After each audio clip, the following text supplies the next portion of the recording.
Quelques jours se sont écoulés, la 7e brigade a pris position. 4 des 7 camps fortifiés birmans sont déjà entre les mains Karen. Les hommes du capitaine Walter, arrivés en renfort, débarquent. Ils entament une progression qui doit les amener au cœur de l'action. Ce sont eux qui, par la suite, prendront la direction des opérations.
Et c'est parti.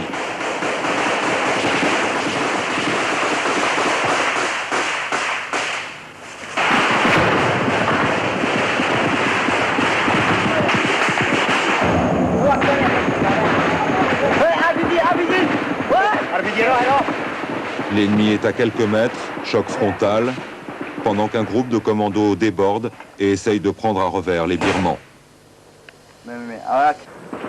Les appuis, situés à quelques centaines de mètres en arrière, entreprennent un martelage.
Combat long, lourd, pénible, face à un ennemi invisible, et puis quelques accalmies. Mais toujours la tension sur des visages presque enfantins. Ces combattants Karen ont en majorité entre 15 et 20 ans. Ils ne sont pas payés, ils mangent du riz blanc à longueur d'année et ils s'engagent pour la vie.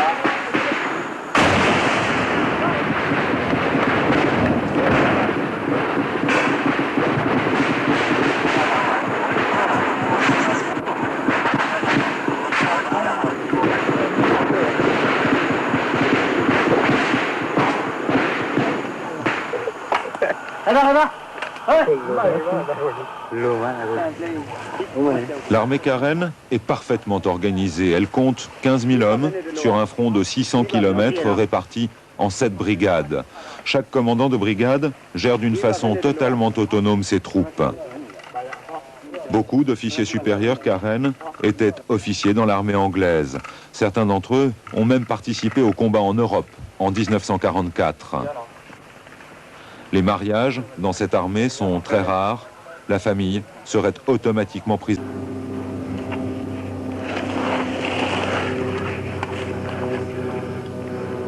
La preuve en est que quand ces hommes arriveront au sommet, le Piton sera déjà entre les mains Karen.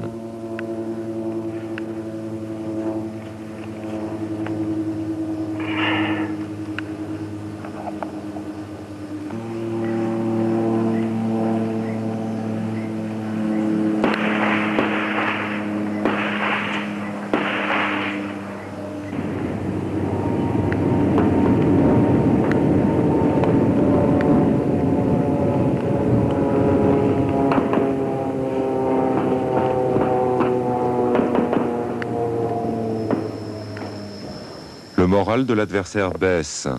Expulsés des montagnes, les Birmans n'ont d'autre possibilité que de disparaître dans la jungle.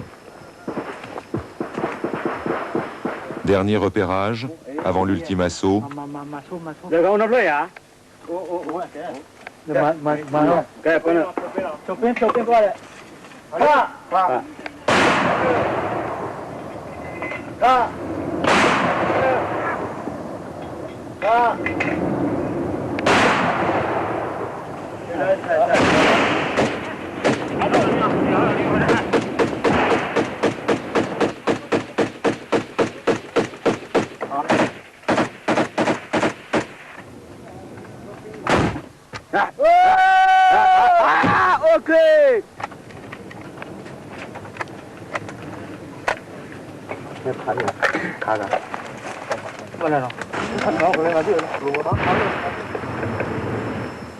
Une partie des commandos déborde sur Metawa pendant que l'assaut sur la dernière fortification se poursuit.